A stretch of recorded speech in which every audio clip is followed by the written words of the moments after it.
Channel of Vadodara. Anand જિલ્લાના odd શહેરમાં આવેલ શ્રી રણછોડરાય મંદિરે તુલસી વિવાહનો કાર્યક્રમ યોજવામાં આવ્યો હતો.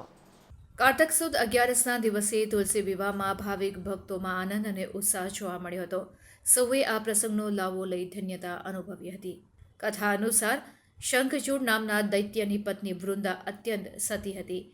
તેના સતીત્વનો ભંગ કર્યા વગર શંખચૂડને પરાસ્ત કરી શકવું અશક્ય હતું.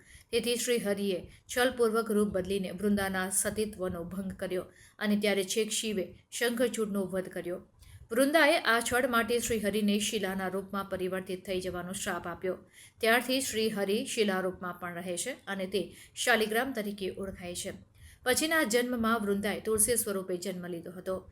શ્રીહરિએ વૃંદાને આશીર્વાદ આપ્યો હતો કે તુલસી વગર તેમની પૂજા કદી પણ સંપૂર્ણ નહીં થાય. દેવોએ શાલિગ્રામ સ્વરૂપી વિષ્ણુ ભગવાનનો વિવાહ તુલસી સાથે કરાવ્યો. તેને દેવ ઉઠી 11 કહેવાય છે.